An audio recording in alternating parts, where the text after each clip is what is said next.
कहना चाहते हो? नरेश मीणा अच्छा आदमी है, जनता के हक में लड़ाई लड़ रहा है और जनता के लिए अच्छा कार्य करना चाहता है और अच्छा आदमी है, लीडर है अच्छा और बहुत मतों से विजय होगी। नरेश मीणा की अच्छा आदमी है, गरीबों का मसीहा है, काश्तकारों का मसीहा है।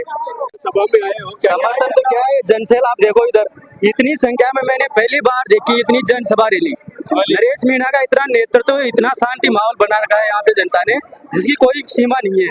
अभी भी आपने देखा हनुमान जी बेवल साहब हेलीकॉप्टर के माध्यम से जस्ट उतरे। ये इतनी भयंकर सभा होने वाली है जो राजस्थान में पहली बार होगी।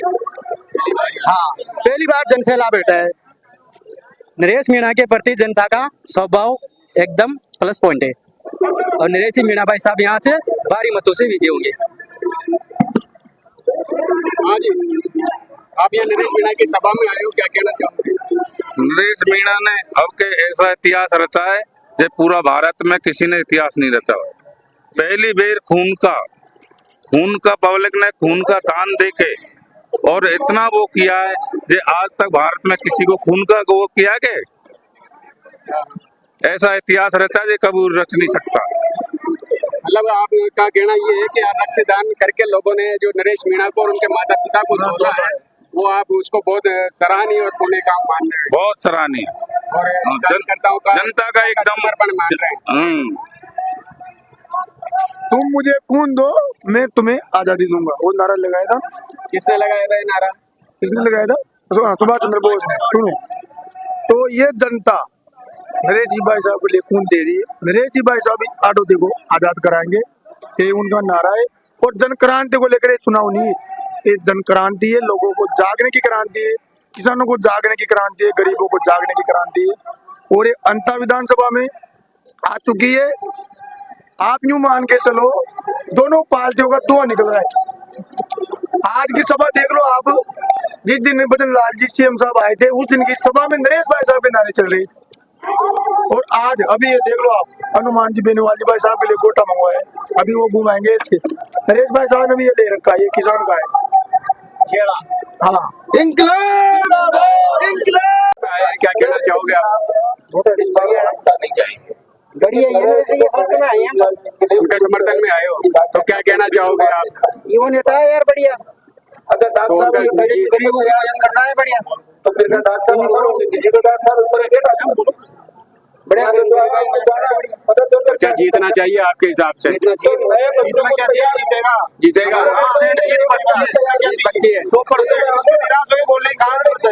जीतेगा, दिख रहा है अपने को, सबको दिख रहा है। अच्छा, जो यहाँ पर पांडा में जो भीड़ है, वो भीड़ के हिसाब से आप बता रहे हो कि भाई जीत रहे हैं? नहीं, माहौल है। अंता मांगरोल की जनता आपको दिख रही है, आप कुछ न्यूज़ वाले हो, आपको दिख रही है। और यहाँ के जो जितने वोटर है, सब वोटर देख रहे हैं, वो वोट देंगे, 100% जिताएंगे नरेश जी मीणा भाई साहब को। 100% जिताओगे? बिल्कुल नरेश भाई को। अच्छा, तो आपको क्या लगता है, नरेश भाई क्या विधायक बन जाएंगे? बिल्कुल बन रहे हैं, बढ़िया मार्जिन से विधायक बन रहे हैं नरेश भाई। अच्छा, किस हिसाब से लग रहा है आपको? पब्लिक देखो ना आप उनके साथ, वो तो माहौल तो देख यहाँ के सारे किसान कौम उनके साथ है, सर्व समाज उनके साथ है, तो विधायक तो बन ही रहे, अच्छे मार्जिन से बन रहे विधायक। तो हम 15 दिनों से गांव गाने में घूम रहे हैं, तो वहाँ की जनता से हमने पूछा भाई ये क्या सिस्टम है, ये मतलब ऐसे लोगों को क्यों बना रहे हो? तो उनको एक जवाब था कि हमें ऑप्शन नहीं मिला था पहले 15-20 साल से, बीजेपी और कांग्रेस। हम हर बार लगातार हम जनता परिवर्तन चाहती है आपके हिसाब से? परिवर्तन चाहते हैं। उन्होंने शुरुआत 3 साल पहले कर दी थी इस चीज की। नरेश भाई ने जब किसानों के लिए वो धरना दिया था, उसमें पूरे यहाँ के लोकल पब्लिक ने नरेश भाई के साथ थी और वो मुआवजा दिलाया था कैसे। मतलब नरेश भाई के समय संघर्ष को देखते हुए जनता उनके साथ जुटी हुई है। बिल्कुल। में आप क्या बोलना चाहोगे?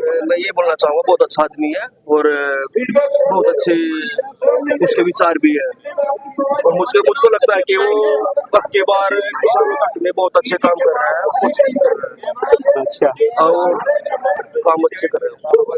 तो अगर वो चुन जाएंगे तो आपको विश्वास है कि वो जनता की आकांक्षाओं पर खरा उतरेंगे? विश्वास 100% विश्वास है आपको? हाँ, नरेश जी के बारे में आप क्या कहना चाहोगे? उनको क्या विधायक देखना चाहते हो? जनता का समर्थन उनको किस तरीके से मिल रहा है? हम क्या पूरे हाड़ोदी की जनता नरेश जी को विधायक देखना चाहती है? आज देख लो ना, वो जो उमड़ रहा है, इससे आपको पता नहीं लग रहा कि जनता चाह रही है कि भाई नरेश मीणा एक क्रांति लेके आया है, क्रांतिकारी युवा है, विधानसभा में पहुंचे और गरीब जनता की आवाज उठाए। क्या आप उनको सर्व जाति का नेता मानते हैं? बिल्कुल सर्व जाति के नेता है। इंकलाब का नारा है जो चबड़ा से शुरू हुआ था। चबड़ा में 40,000 इंकलाब था, उदेवली उन्यारा में 60,000 था, या 1 लाख के पार होगा। तीनों विधानसभा में मिलकर 2 लाख के पार, और आने वाले समय में 2028 में 50 लाख पार। तीसरे मोर्चे का ऐलान है। तीसरे मोर्चे का बिल्कुल 1 लाख से ऊपर वोट आएंगे। 1 लाख से ऊपर वोट आएंगे इंकलाब। ठीक सर, आप क्या बोलना चाहेंगे नरेश जी के बारे में?